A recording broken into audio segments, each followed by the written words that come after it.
Few know that the Jesuit order, also known as the Society of Jesus, is the largest congregation that exists in the Catholic Church. It has 16,000 members.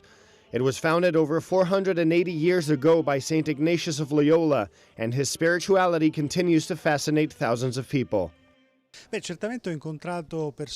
I met the Jesuits, what impressed me was that they were living a life worth living.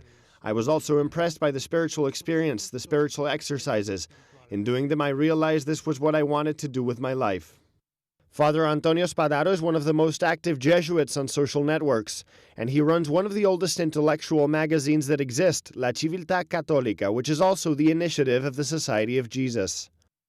It's hard to describe the life of a Jesuit, because each one is different. There are those who study or teach, those who work with immigrants or the poor, those who work in an office, or others who have a different sort of pastoral work. The most astounding part of the Society of Jesus is that each of us does a different job. There is no Jesuit model, but each offers the talents he has received.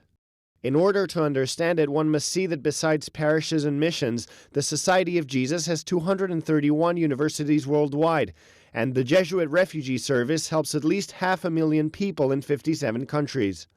Father Spadaro says one trait the Jesuits have in common is a very strong spiritual experience, which is the discovery of themselves as sinners, but saved by the Lord. St. Ignatius is not the founder of the Society of Jesus in the classical sense of the term. He lived a spiritual experience and shared it with his friends, college classmates, with those whom he shared money, food, classes. Gradually, the group was consolidated and decided to go to the Holy Land to do apostolate.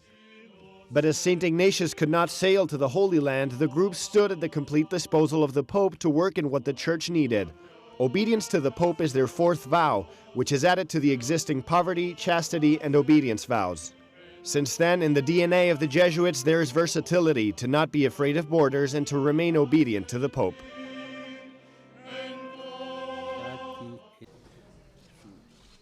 This is the first meeting the new Superior General of the Jesuits had with the press. Father Arturo Sosa demonstrated patience and a sense of humor, even when asked if he likes to be called the Black Pope. I think Mulemi is better suited for it. Regarding being called the Black Pope, I don't like it. The idea is to be an organization, the Society of Jesus, that can help the Church when, where, and doing what the Church needs. And who is going to determine what are the needing of the Church? The Pope. The Pope, because his function in the Church is that. The new general, a 68-year-old Venezuelan, says that the Society of Jesus wants to serve the Church within their own vocation, which is to serve the Church and to support what the bishops and Pope ask them to do. What do I like the most about the Society of Jesus? I can give a very simple answer: everything. What attracted me from an early age was the Jesuits are an apostolic force in many areas. The new superior of the Society of Jesus was a university president for 10 years and a director of a social studies center for 20. He, as a governmental man, served as provincial superior in Venezuela and is responsible for the international institutions that the Jesuits have in Rome. In addition, he is also a deeply devout Jesuit priest.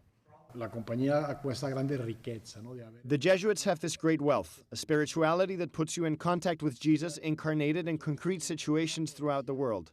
During the meeting, he said he is fine and feels calm about his new role. He thanked his predecessor, Spanish Adolfo Nicolas, who will now return to the Philippines to work where his superior has allocated him as spiritual director of a pastoral center.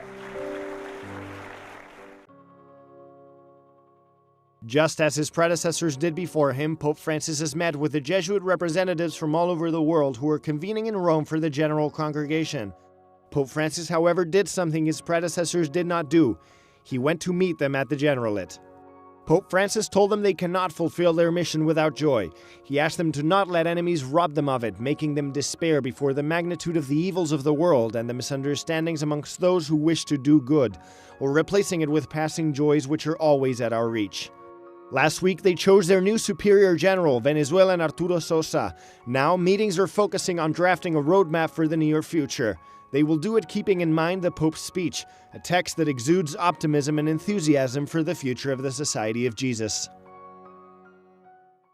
I want you to pay close attention to this first person that we're going to interview. He's an ex-Jesuit priest, and he tells you about the infiltration by the Jesuits.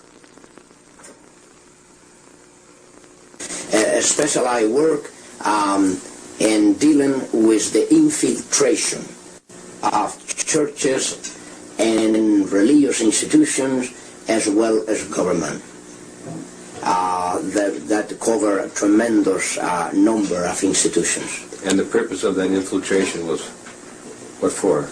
Well, the purpose is what the Roman Catholic system has all the time as her own purpose, is to infiltrate, to penetrate all the areas of life where the Roman Catholic can have control and access for the coming world government.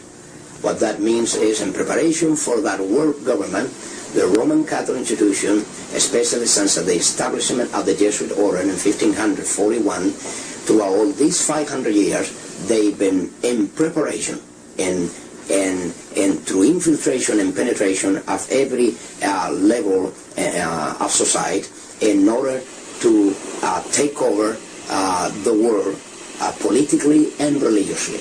There are two doctrines that define very well these dangerous goals of the Roman Catholic institution. Two doctrines define this very well. One is called the doctrine of the apostolic succession, and that is dealing with the papacy.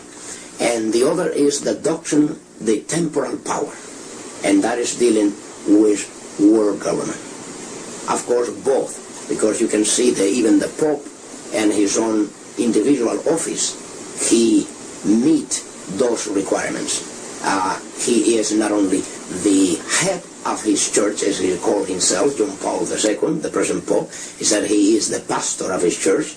He is not only that, but he is the head of his state, of his country. What that means, he is the head of a political state. Both combinations are in one office. They are, in prophetically speaking, that is what we see in the book of Revelation.